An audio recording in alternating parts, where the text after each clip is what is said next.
Welcome, everyone. My name is Andrea Botezatu. I am an enology extension specialist and assistant professor with Texas A&M, Texas AgriLife Extension Services, and this is my enology webinar series. A little bit of housekeeping before we get started with this particular webinar. The presentations will take about 50 minutes total with a Q&A session at the end. You are welcome to type in your questions during the presentations in the chat box or Q&A box on your screen. And we will do our best to cover all of your questions. Also, at the end of the webinar, there will be a very short survey. I would really appreciate if you took 2 minutes of your time to fill out that survey. It is very important to me and my program, and the continuation of my program. So with that being said, I would like to introduce the presenters today. The theme of our webinar is micro-oxygenation in wine, and we have Mr. Tyler Franzen, Mr. Michael Falk, and Ms. Libby Spencer of Enartis, and also Mr. Spencer Gatlin of Inwood Winery in Fredericksburg, Texas. And without further ado, I would like to pass the baton to Tyler to start this webinar, and then we will continue with the rest of our speakers. Thank you. Just want to thank all of you guys for coming out and listening to what we have to say. My name is Tyler Franzen. I am the East Coast rep for Enartis. For those of you that are unaware, Texas is part of the East Coast, along with Michigan and a bunch of other places, but it's another story for another time. That's not why you're here. I can say that personally, when I first kind of was introduced to MicroOx, it was out in California 10, 15 years ago. Back then, it was this mysterious box that we were very afraid to use. And we were trying to find a way to cut costs. We started to make Kirkland's wine. And at the end of the day, we just never really touched it. We were just kind of nervous by it. And to this day, I didn't really get a whole lot of hands-on experience with it at the winery. That being said, then I moved up to Oregon where I had this lovely rep. Her name is Libby Spencer. She worked for Enartis and represented us out there. Now I'm working for her, and yeah, it's been good times. So just want to say hello, and you guys are in good hands. I assume that's the moment this kicks over to me, Tyler. Super. Good morning, everyone. My name is Libby Spencer. I'm the sales manager at Enartis USA. I've been at Enartis for 10 years, as Tyler alluded to. I was hired at Enartis to be the person that managed everything outside of California. I live in Oregon. I know a lot of you in the chat. Hello. And then after 5 years of traveling all over the country, I hired Tyler to manage most of the country, and then some other folks in the Pacific Northwest. So most of you know Enartis USA is an enological product supplier. We sell yeast and enzymes and tannins and nutrients and such things. We also sell MicroOx units. What I'm most interested with MicroOx, Mike is going to talk to you more about what it is and how it's used and the biochemistry that happens with MicroOx. We tend to have practical conversations about how to apply MicroOx, but additionally, products that you would use in conjunction with the technology. So my focus tends to be more on products in use with MicroOx. So I'm going to quickly go through the different moments you would use MicroOx, just kind of a brief overview, and then Mike will dig into that more in depth. So as Tyler was mentioning, élevage is the moment people use MicroOx most. Of course, we historically put wine in barrels to age, and there are limitations to barrels like price and the ease of use, the inefficient footprint. There are challenges with using barrels, as you know, and so the thought over the last 30 years is how do we mimic barrel aging in a tank? So the barrel does a few things. Of course, there are tannins extracted from the wood. Also, you think about what that lees ratio to the wine to the wood is. You have a lot more lees contact in a barrel. So you can hear already when I'm talking about tannin extraction from a barrel and the incorporation of lees from a barrel, those are the types of things we sell: lees replacement and tannin.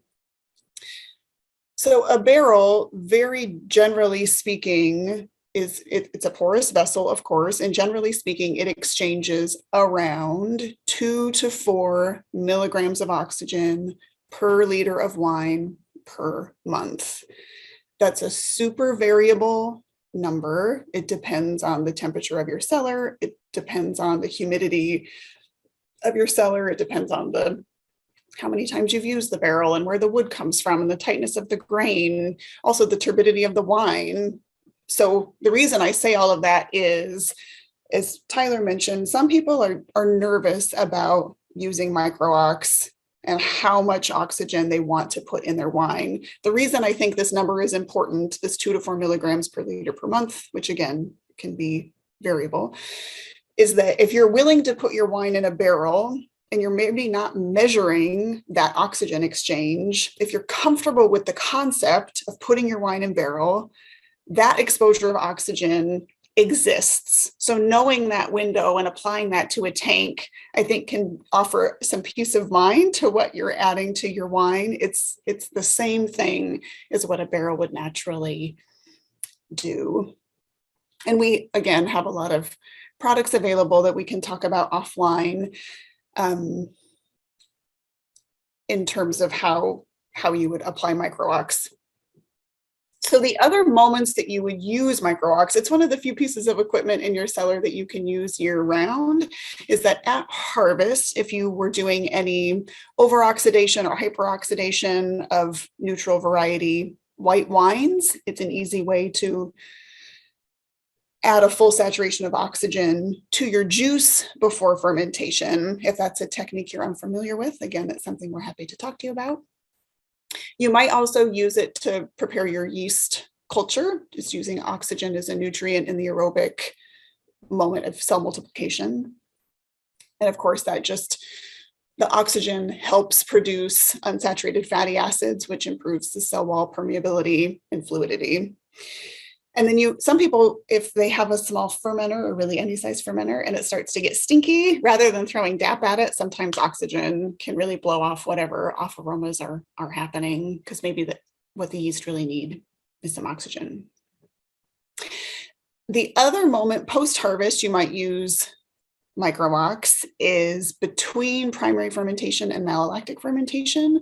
That particular moment is for color stabilization. I imagine Mike's going to dig into this chemistry, but really, really quickly, perfectly stable color is condensed color. And that's when an anthocyanin binds to 4 tannin molecules. Grape seed tannins are the most reactive with anthocyanins, and acetaldehyde holds that whole molecule together. We can create acetaldehyde before we add sulfur. So color stabilization has to happen during fermentation or pre-malolactic fermentation, because the Enococcus will consume acetaldehyde. The SO2 will use the acetaldehyde once malolactic fermentation is over. But in that moment, this is the moment we use. I live in Oregon again. Using MicroOx during this period for color stabilization is really widely used throughout the state of Oregon. And it's a pretty remarkable trial to run where you can actually see the difference in the wine's treatment and control, which is pretty cool. Then, of course, you can use it during élevage, which I referenced originally. So there's a lot of different ways you might use MicroOx in your cellar. I just wanted to give you a sneak peek as to what that looks like. And I really want to position ourselves as a NARDIS as a reference. We are so happy to help you with practical applications of MicroOx. It's something that we're quite comfortable with. So I hope my goal is that you walk away from this webinar maybe curious about MicroOx, but also just knowing that there's a resource available to you to ask any questions. Great, thank you. Okay, so my name is Mike Falk. I'm part of the technical team with Anardis. Started with Anardis in 2017, and have been there, still there. So love it, and I always tell people I feel like I learn something every day going to work, and it's such a great environment. So we'll get started with fundamentals of micro-ox. So we'll go through a brief history of micro-ox. It's just going to be a one quick slide. There's not much but history, but I'd just like to mention how it started. We'll go through micro-ox principles. Libby was mentioning the different times, opportunities where you can use micro-ox, and I'm going to be focusing on one, the scariest part, and mainly because I think a lot of people don't do it this way, and this is where you're going to see the most significant difference in the wine. And I'm here to help guide you through it and be your hand to hold. So that's going to be talking about building structure and color stability. I'm going to go through the science, hopefully, and I'm going to also talk about the art. I like to mix science and art together, so I don't like to just go on the technical side. I'm going to, also kind of go on a little bit more of an artistic side, and kind of tying it into cooking a little bit, and then the practice. So we have some tools that can help you when doing micro-ox, and that you can use to help you get the best wine you can. So a brief history. Micro-ox, it was developed in 1991 by Patrick Ducournau in the southwest region of France called Mataran, and they focus on it was developed specifically for the Tannin grape, which I know in Texas you are familiar with. I've had some pretty decent Tannins coming from Texas, and so if you're familiar with Tannin grape, it's a very tannic grape and a lot of color, and it was developed in an effort to tame those tannins down and be able to soften the wine up, and so that led to the invention of micro-ox. Excuse me. So micro-oxygenation principles, like Libby said, the first time, one of the first approaches you can do is during fermentation. You can apply oxygen to the fermentation. It's typically done around 1/3-ish of fermentation. Again, like Libby said, to bring the oxygen in, provide oxygen for the yeast to give them to allow them to create those long chain fatty acids for cell membrane fluidities. Basically, the way I describe that is hand sanitizer on your hands with the alcohol will dry out your hands. This is like putting the lotion on your hands to keep them more to keep it from drying out and cracking. So it's kind of the same idea with the cell membranes of the yeast. But the parameters to monitor, you just basically look at the Brix and temp and you're monitoring the fermentation. Just make sure it's really to prevent or mitigate stuck or sluggish fermentations. Color stability and structure. This is, like I said, the part I'm going to be specifically more focused about.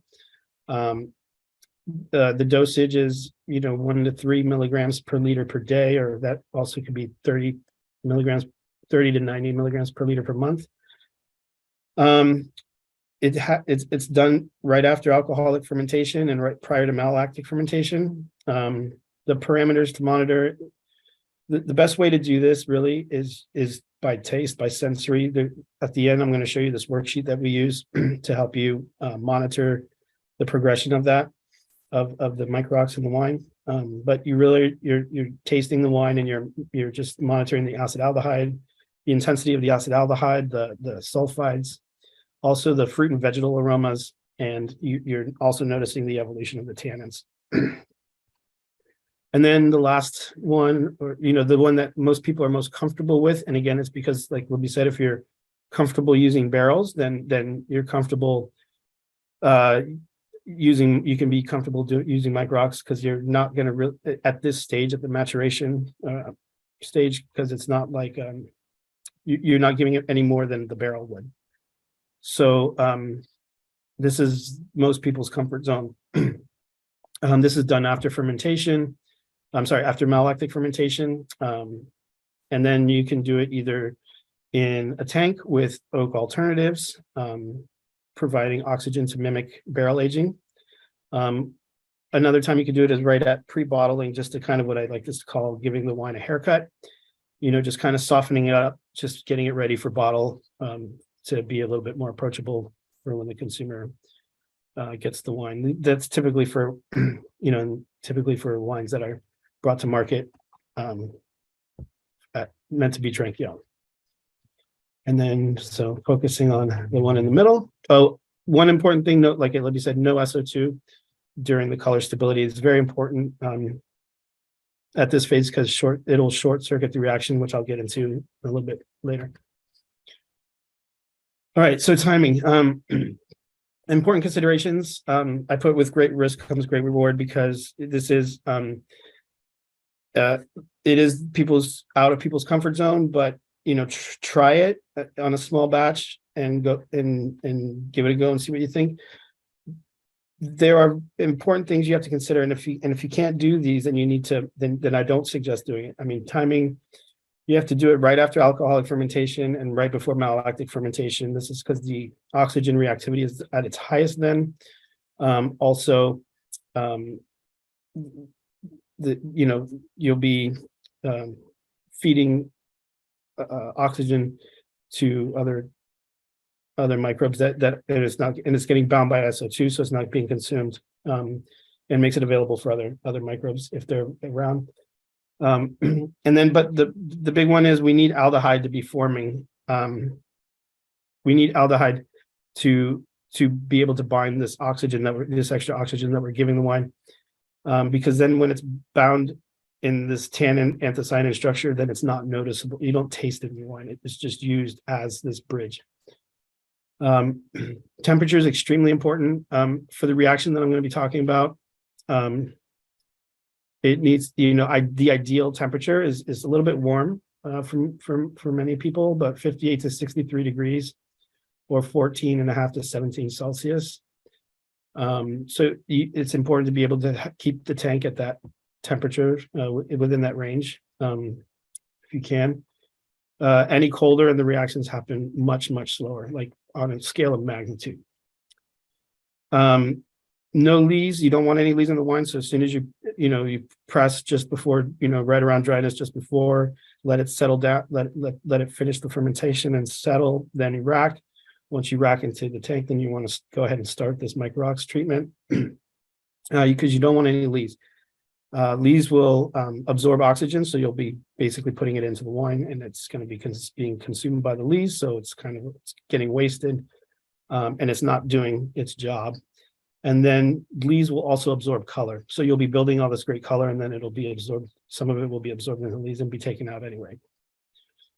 No SO2 that short circuits the reaction, so definitely it starts to bind the oxygen. So you don't want that. And then time. This phase can take up to a month. 2 weeks to a month is not uncommon.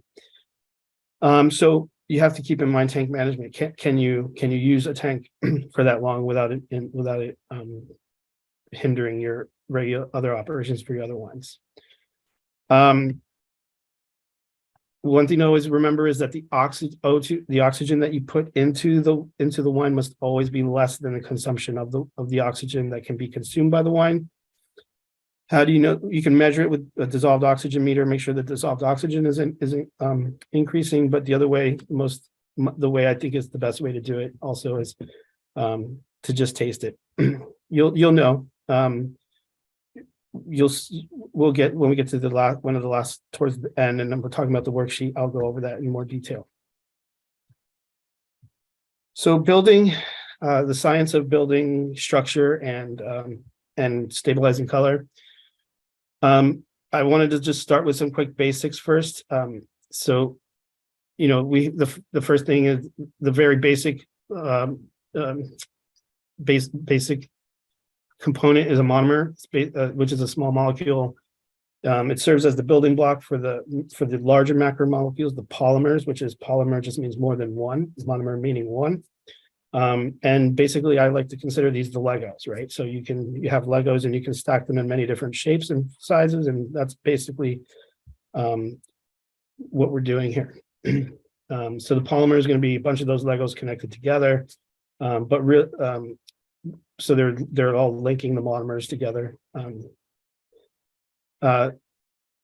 these are, and the components we're linking together are called phenolics. And these are compounds that contain a benzene ring, but the benzene ring has a OH hydroxyl functional group attached. So you can see on the left-hand side here, we have the single bond, and the other important thing is that that it has a double bond as well. So, but you have here you have the benzene ring with the double bond, and then what makes a benzene ring a phenolic is it has this OH hydroxyl functional group. And then two classes of phenolics that we have in wine. We're going to find anthocyanins and flavanols. Flavanols are basically tannins. So the anthocyanins, they're planar. The anthocyanins do not stack on top of each other, but the flavanols do. And so you'll see later that these stack, and you can use the anthocyanins at the end, but the thing to know is that the anthocyanins will not stack on top of each other. They repel each other. They're both positively charged. And then so here it says the tannin is a polyphenol with affinity for protein, and that's why we sense it in the mouth. It's our salivary protein that it reacts with. And then polymeric pigment is going to be the stable color that we're trying to achieve with the combining of these molecules together.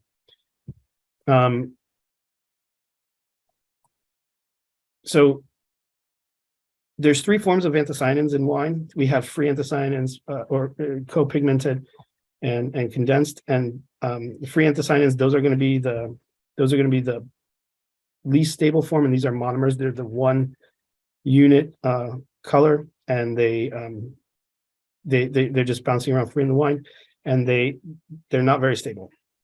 They're also you can also bleach. You're susceptible to SO2 bleaching. If you've ever had if you ever had a rosé or that you made and you added some SO2 to it and it immediately turned gray and your heart sunk to your stomach, that's what's happening. I remember the first time that happened to me. I didn't know what I freaked out, and it scared me. I didn't know what was happening. Luckily, it came back, and that's because there are some other pigments that are starting to form, like the co-pigmented anthocyanins. So those are going to happen. Those are the anthocyanins that are going to be being combined during fermentation when you're getting some. They're being extracted by some other compounds as well. So, for example, like catechin and epicatechin, which are seed and skin tannin, those are going to be extracting the anthocyanin color together and forming this co-pigmented anthocyanin. And these are a lot more stable than the free anthocyanins. But the most stable form is going to be the condensed anthocyanin, and these are pretty much only formed with oxygen, because you need the acetaldehyde bridge to bridge. So you'll have a tannin structure. The tannins can stack on top of each other and start to form the longer chains, and then you have the anthocyanins that will be on the ends of each structure to terminate that chain reaction. So this shows it a little bit better. You have so here are the tannin. You have the little brown ones are the tannin molecules that start to stack on top of each other, and then we bring in oxygen, or whether we bring it in or it naturally occurs. The oxygen that gets brought into the wine oxidizes the ethanol alcohol into acetaldehyde. Well, it will oxidize some of the ethanol to acetaldehyde, which makes it available for this acetaldehyde bridging effect. So the anthocyanins cannot just connect to these tannins; they need the acetaldehyde to bridge them, and then they wind up on the ends of these tannin structures, kind of like the bookends on a bookshelf, and holds them together. When they do that, then the color is now stable.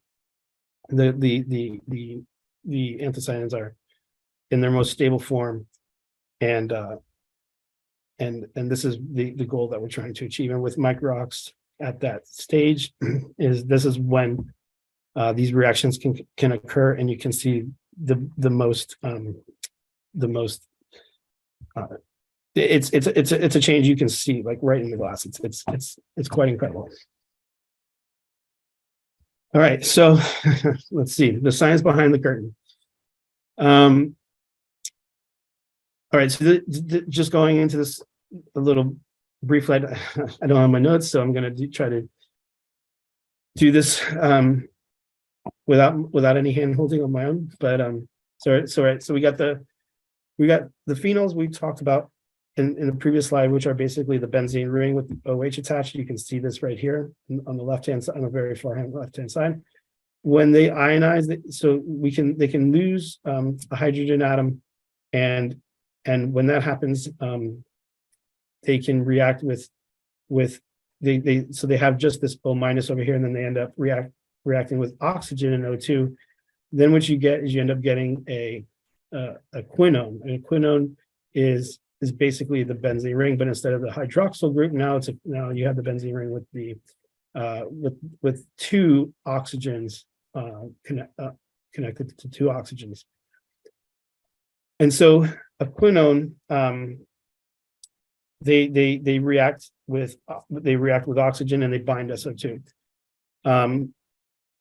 And so the reason that this is important is because this reaction that we're going to go into is extremely dependent on this molecule.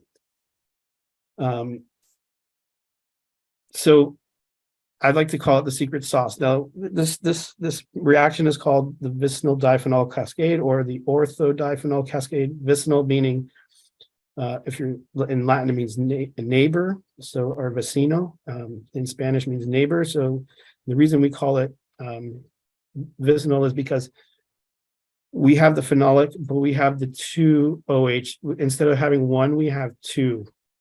And they have to be adjacent to each other for this reaction to happen. So they have to be right next to each other.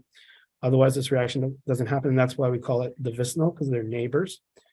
And so these are common in plants and fruits, very common. So these are natural molecules that occur. And so basically, this molecule can react with oxygen, and what happens, the crazy thing when this happens is when this molecule reacts with oxygen, it attaches itself to another phenol, and then it recreates its structure to its original diphenol structure. And this continues to happen over and over and over, and so that's why they call this in like a daisy chain fashion.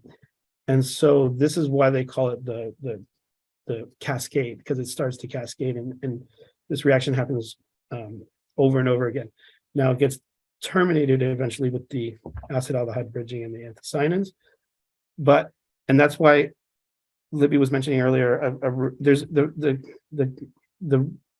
the accepted ratio that you would want for tannins to anthocyanins, and this is you measure this through spectrophotometer. You need like wine X-ray or the wine cloud or something, but you get your total phenolics and your anthocyanins, and you want a ratio of 1 to 4, so 1 anthocyanin to 4 tannin molecules, and so your tannins are going to be basically 8 units with an anthocyanin on each end, right? So then that's going to close that structure off. So you get that's the 1 to 4 ratio, and that's where we have found that is the sweet spot for getting the best amount ratio of tannins to anthocyanin and color molecules.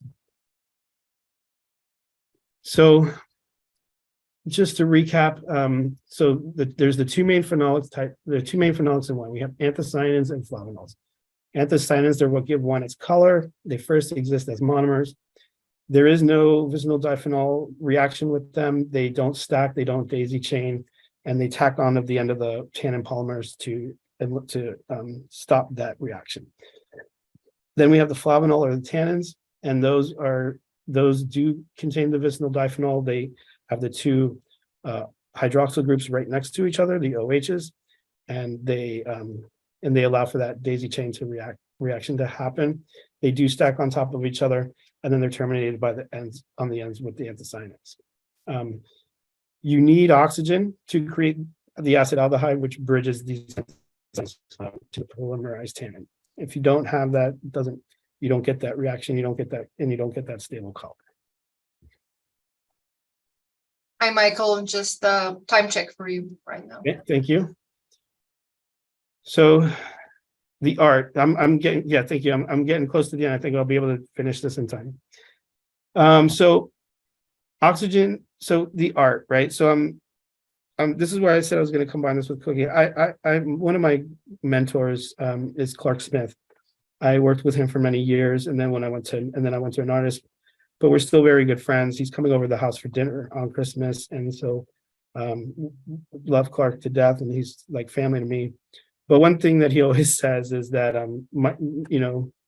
even chocolate making needs oxygen.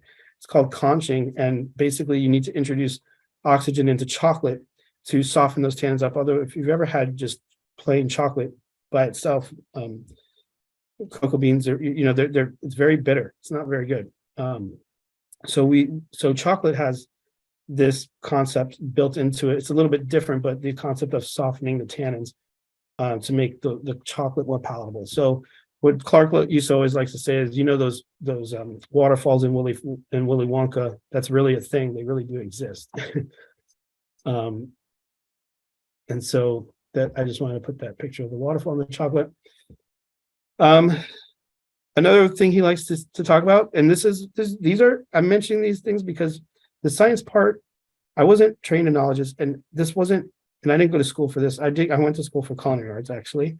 So these are just other ways that if the science part doesn't resonate with you, maybe these are other ways that can resonate with you. And because this is the way it resonated with me at first. So I wanted to share this. So, so micro-ox at this stage is like making a souffle. So we have tannins, which are the egg whites, and we have the wire whisk, which is basically the oxygen. You cannot have any of the yolks in with the egg whites because this will not allow the meringue, the peaks to form and the meringue to be formed. So just like, so basically in this analogy, we have tannins are the egg whites, the wire whisk, and then the yolks are the leaves. So that's why we have to get the leaves out of there. You can bring them back in. You can bring them back in naturally. You can set them aside and keep them in a holding tank, or you can bring them in with manoproteins, or that enological manoproteins like our surly velvet or something like that. But you can bring them in. You bring them back in once you're done. Because you don't want to absorb those colors. You don't want them to absorb the oxygen while those reactions are happening. So if you've ever had a souffle, it's this amazing, decadent, light, fluffy. You wonder how you get this light, fluffy creation from all these dense ingredients, and the oxygen whipping into the egg whites and being gently folded back into all the ingredients is what allows that to happen. And that's kind of what we're doing with micro-ox. So the practice. So real quick, I'm going to show you the worksheet at the end, the worksheet I was talking about. But I want to just go through quick definitions. So we have different types of tannins. This is like an evolution of tannin, right? So the green tannin, this is what you're going to get right up front, and it's going to be perceived as graininess on the tip of the tongue. There's not much astringency anywhere else. It's just right all on the tip of the tongue, and that's usually right at the beginning. Then, as you will micro-ox, or even just the evolution of tannins naturally, they'll go into the dry form, what we call dry. It starts to mitigate from the tip of the tongue and starts to get the graininess more throughout the tongue and cheeks. And then it's the only type that can also occur under the tongue towards the back of the mouth. Then we have hard. This is going to be entirely on the top of the tongue, and it's no longer grainy. It's more like a sheet. And that's going to be in grippy, kind of like peanut butter, like when your tongue sticks to the top of the roof of your mouth. Then we've got firm. So firm, the grip starts to fade, and then the wine starts to open up and become softer. But at this point, you can also The scary part is when you're doing micro-ox, and I want to make a note of this, when the wine can also start to go more into a reductive form at this point. I'm running low on time. I'm not going to go into it, but just it can. And so many winemakers start to freak out when this happens. They think that they're doing something wrong. Something's happening. What's going on? It starts to get a little sticky sometimes. Just keep with the course. As long as it's not happening at the beginning, or you didn't change the dose of the micro-ox and lower it, just keep the course and you'll be okay. And then round, and then they will move into round. So that's going to be when the angularity of the tannins start to in the back of the palate starts to become a little bit more velvety and soft, while the front remains still firm. If you're making wines that are meant to age, this is the place to stop. Because you don't want to take it to the next level, because we're basically almost fully polymerizing the tannins here, and this is where we want the wine to age in the barrel or a little longer. So we're going to continue that process. So we want to kind of cut it short a little bit so it can continue to do that process naturally in the barrel. And then melted. If this is going to be wines intended to be consumed early, you can continue. This is going to be fully rounded, soft tannins throughout the entire mouth. So the reason I mention all that is because we have this worksheet, and it might be hard for you to see this way. This is the way it really looks, but I changed it to this just so, I don't know if this is better. It was better for me on my screen. But the way this works is, this is the worksheet. You have your wine, you have the variety, you put the tank up at the top, and then any oak or tannin treatment that you're using, and I write it in. So I always recommend it's best to taste with two people.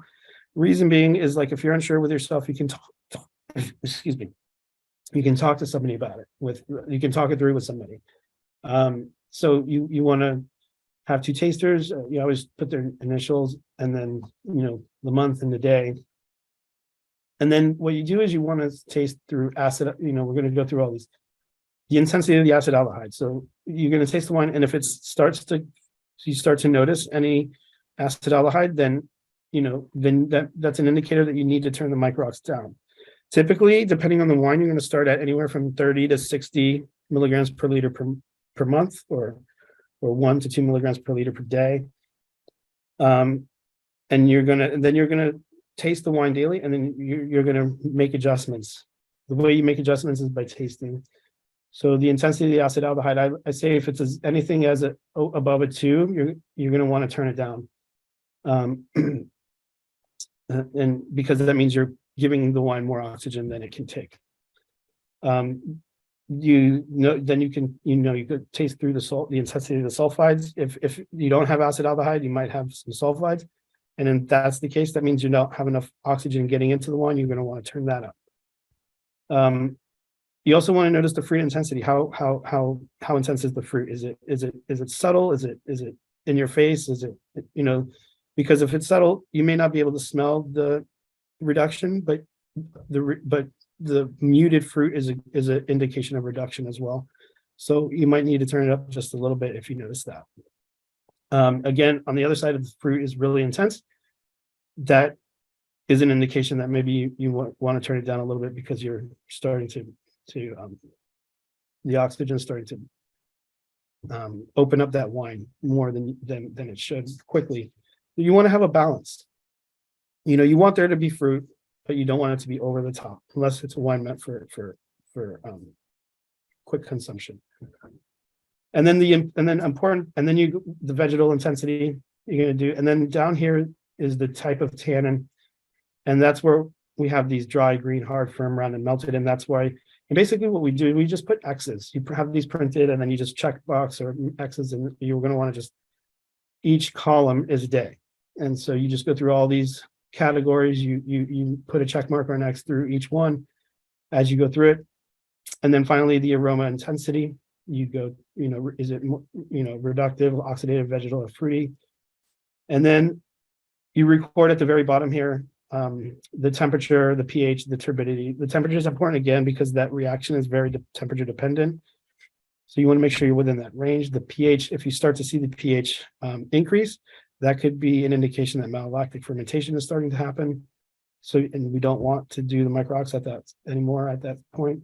Turbidity, again, you don't want any lees. And then that's also another way to indicate malolactic fermentation could be starting as well. You put the present oxygen rate. So if you're doing 60 milligrams per liter per month, you have that indicated. And then if you're going to adjust it, you write that down below. So you can see in the third column, we went from 60 to 45, and then your adjusted rate becomes your next present rate for the next time you taste.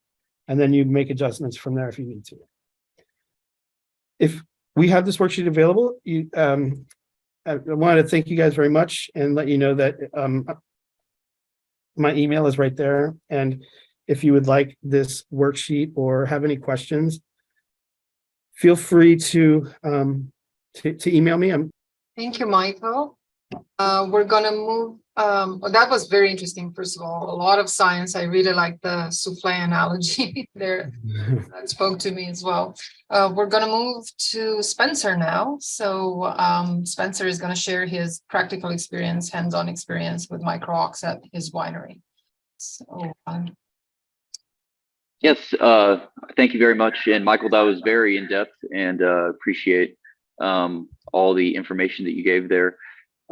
So my name's Spencer Gatlin. I am the winemaker at Inwood Estates here in Fredericksburg. A little quick background about my family history is my father planted his first vineyard in Texas in 1981. Since then, we've had 9 different vineyards spanning the entire length of the state, all the way from East Texas to Central Texas to West Texas. So we been doing this quite a long time, and everything that I know, I've learned from him. I did go to Sonoma State as a wine business major. That's actually where I met Tyler. And funny enough, then we reconnected when he moved to Enartis. So I've been doing this, well, I've been working in vineyards since I was, about 8 years old, but I've been doing professional winemaking for about 10. So I've had quite a lot of experience with Micro-Ox, and I'll explain how that's evolved over time, and especially our view of Micro-Ox, and kind of like how Tyler said that when we were first introduced to it, we kind of were apprehensive about it, and I'll explain a little bit more about that in just a second. Just another background about Inwood wines. Our market price point is between $50 and $120. So, and some of our wines range as high as $225. And when done right, we have no problem selling those wines at that price. And that's just kind of the world that we live in. So we definitely consider ourselves a fine wine making winery. And the most important thing that you need to know about us is our philosophy on cutting yields and clonal selection.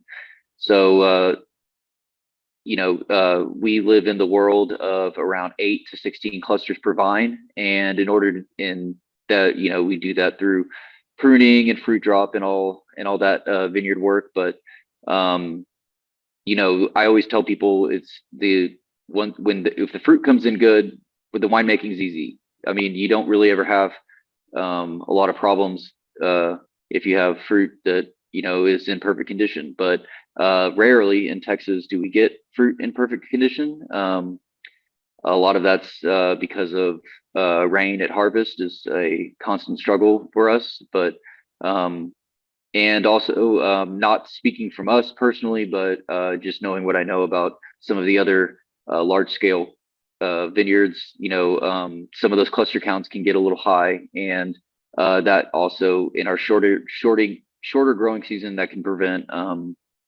the full ripening effect to happen. So diving into the Inwood philosophy on Micro-Ox, at first we kind of saw it as quote unquote cheating, because that was our original take on it, just because we thought, you're trying to, artificially age the wine to rush it to the shelves. And that's not really the stance that Inwood took for many years. As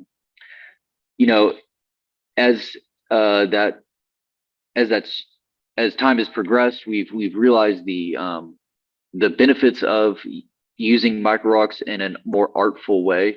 We personally only use it post MLF, and that's because when you cut your yields down, flavor concentration and especially color extraction is a lot easier. So we haven't really had the need to use it in what we call stage 2. So post MLF has been our sweet spot for harvest. So the first time we used MicroOx was in 2018. We had actually did use it with our Tannin and Petite Syrah. One of the problems we have is the skins will often ripen faster than the juice inside, and so the juice turns out to be very green and underripe. And extra hang time isn't an option because the pH skyrockets and the skins will degrade super fast and just lose all their triggers. So what we did, to solve the problem of the greenness and the herbaceousness in the wine, that's when I contacted Tyler and got my first MicroOx machine. TanMax Nature was a fantastic tannin that Inartis sells that really binds to all the herbaceous flavors and the C6 compounds and all that, and they just fall out of the wine. And it makes all the difference in the world to make a more fruit forward, softer wine. Also, then in 2019, we took some rain damage on some of our slower ripening Cabernet clones, and we put it in barrels after we did malolactic in barrels, and then while they were sitting in wood, we had quite a bit of issues with that. We kind of thought that we were going to lose that wine just because it was not going to be a usable product. But then Tyler came by and we talked about it, and he said, we'll try TanMax Nature and Tan SLI, both of them, to remove the sulfur from the wine. And we micro-oxed it in barrel, and at a rate that was probably not suggested by the manufacturer, but we check them daily so we can make sure that they don't get out of hand. But it ended up saving our vintage, and those wines were bottled and recently released, and I think we were selling them for around $135 a bottle. And the wine sold out immediately and saved our vintage. And all this kind of stemmed from watching the wine world from afar. You can see how the one thing that the Californians do very well is they make high quality wine that's ready to drink fast. And one thing that the French wine, especially the Bordelais, noticed about that was that they were having to rush their wines to market and not really have the level of ripeness that they get out of California. So what they've done was there's a lot of new technology that's been introduced, MicroOx specifically. You can also do optical sorting and flash détente and other things like that. But I was in France in 2018 at Pichon-Baron, which is a second growth, and asked about their use of MicroOx, and they said that they use it on almost everything that they do. And that's in order because nobody these days is buying expensive wine and keeping it for 10 years. They want to buy it and they want to drink it. So as a winemaker, then you have to figure out how to speed the life cycle of your wine up and make it more pleasant to drink at a younger age. A good real world example I like to use in another winery I visited was Pop Clement. Their 2006 vintage versus their 2016 vintage are night and day different. And it really shows the evolution that the French wine world is undergoing in order to keep up with the competition of the Californians. So lastly, I just want to talk about applications in Texas of what we do, how we use the MicroOx. I've kind of already mentioned a lot of it, but underripe and overproduced fruit is a big problem in the Texas wine world. If you're producing at over 5 tons per acre, I would personally say that that's too much. Your vines will never ripen the fruit properly enough, but that's where something like MicroOx can come in and help save that. you know, it'll give you more, it give you more perceived ripeness from the wine than you're actually getting on the vine. You know, one thing that we've been doing is, I mentioned barrel, using micro-ox in barrels, and we've had great success with that. You know, but I would really appreciated all that Michael said about sensory analysis, because in the wine world, or in the winery, you don't always have access or the time to run a lot of tests. You know, so if you are not regularly tasting through the wines that you're making, then you are not doing yourself you're doing yourself a disservice. You have to keep on top of things. You know, it's I hear the horror stories all the time about, you know, people forgetting about something and leaving it in the back, and then you have spoiled barrels, and then that can really hurt your bottom line, because, you know, you're trying to count on wine 2 years down the road to make to sell, and if you're not on top of things, you can certainly lose that.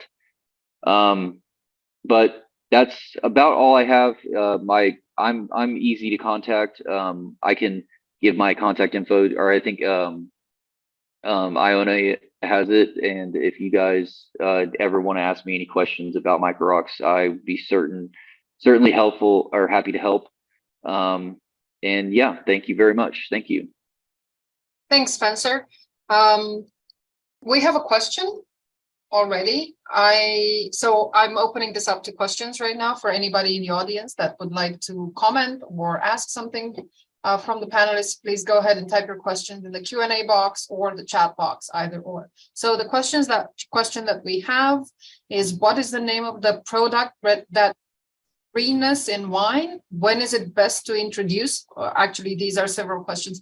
Name of the product, when is it best to introduce? Before primary fermentation, after primary, pre-MLF, or post-MLF? I'm happy. Go ahead. Yeah, no. You're the product person. Go ahead. I did want you to share what you use specifically, and then I had some additional thoughts. Well, we were using Tan Max Nature and Tan SLI were the two that we use. Max Nature obviously is for herbaceousness, and the SLI is for any H2S or sulfur issues that can arise from, especially if you have pink berries, you know, throughout fermentation. I mean, that you're inevitably going to get some sort of sulfur issue. So the Tan SLI really can help with that. And I use it post MLF. So I would chime in, if you're having issues with green character, there's a few approaches. One, the tannins that Spencer mentioned are really easy to trial in wine before bottling as you're blending. And in addition to the two he mentioned, there's another called Hideki. We also have a yeast derivative that can absorb some off flavors and aromas. So there's a variety of things to try, and we have samples in a powdered format that we can send to you. It's easy to bench trial. I would reach out to Tyler and he can certainly help you with that. Additionally, there are lots of techniques and tips for how to manage green character during harvest. So if you know you have a particular block or a vineyard that struggles to ripen, I mean, as Spencer was mentioning, that may be a vineyard issue or a farming issue, but if it's in the winery, we can certainly help with. Some yeast strains are better at tackling green character. Sometimes just a temperature adjustment can blow off some of those volatile aromas. So there's a variety of things. So I'm being a bit evasive in my answer, but if you want to talk about it, there's quite a bit we can cover regarding green character. Thank you. I don't see, okay. How do you use micro-ox in bin fermentation? Is the question like, actually, how do you do it? Yes, I suspect this refers to practical aspects, exactly do it in a bin fermentation. Yeah, Mike, do you want to I'm happy to do it, but sure. I mean, so typically you're not doing it in a bin. It's done in a tank. Again, you want to be you're not doing it when you have sorry, my daughter is here, so she just wanted to wave hello. We're happy to have her. Our office is under construction, so I'm here at the home. But anyway, so you're not doing it in a bin. You're not doing it in a bin. You're doing it in a tank after you've been pressed off and after the leaves are gone. But the micro-ox, the box, it's typically the boxes themselves, they dose the oxygen depending on certain parameters that you input into the equipment. So you're telling it how many gallons you have, you're telling it what the height of the tank is. It needs all these parameters in order to make sure it's dosing the correct amount of oxygen. So I don't recall what the maximum is on our micro-ox units but it's a lot. It's a lot. 60,000 gallons. I don't know, but it's a lot. Oh, I think it's like 600,000 gallons. 600. Okay, thank you. I knew it was a 6 and a 0 in there. Maybe it is 600. Thank you, Libby. I just know it's a lot, and so yeah, it doesn't matter if it's a large or small, or if it's very small, it matters. But if it's a decent size, you'll be fine. And I would chime in and say in Oregon, it happens all the time. We do a lot of open top 2-ton fermenters, and it's not uncommon if one of those gets a little bit stinky to just punch a hole in the cap, dig it out a little bit, drop the sparger right into the tank and blow some oxygen through to see if you can remove some of the stink. The challenge with that is as you get skins around the sparging stone, sometimes it'll cause the oxygen can't come out. And so our unit and other units will have an alarm or an indicator that there's an issue, but sometimes just for an hour, you can blow through a couple milligrams of oxygen. And I'd like to add one thing also. We've done that because we do all in-bin fermentation at Inwood. And if we think that we have a strain, yeast colony, oxygen is a great thing to do. And just stick a sparging stone down in there with it connected to. It's more like macro-oxing rather than micro-oxing, but that can definitely help the healthier fermentations. It's a good point, Spencer. And sorry, just a point of clarification. What we say, micro-ox would be milligrams per liter per month, and then macro-ox is milligrams per liter per day. Just to make sure that vocabulary is clear.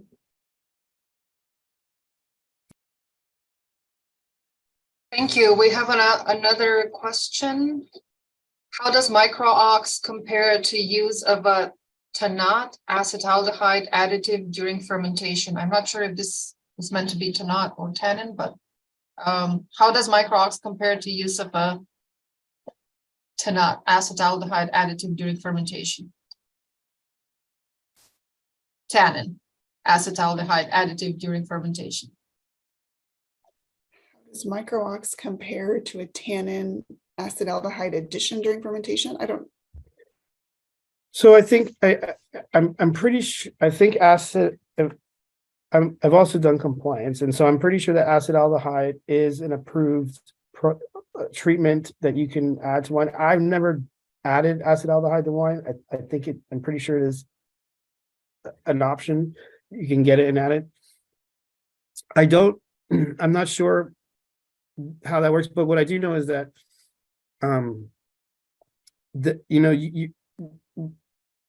what I'm thinking is what's most likely happening is that they're adding the tannin and the acetaldehyde to create those bridges. If you don't have the oxygen, the micro-ox or the oxygen to create that acetaldehyde naturally by oxidizing the ethanol, then you're adding the aldehyde in order to have those anthocyanins bridge onto the tannin. So that, I believe, is what they're referencing, and I don't know how it compares. I've never used it, so I couldn't tell you. But I'm pretty sure I know it can be used in that form, in that way. Thank you. Anybody else? Oh, Bob, I don't think I understand the question, but we could talk about it. Okay, any other questions from the attendees?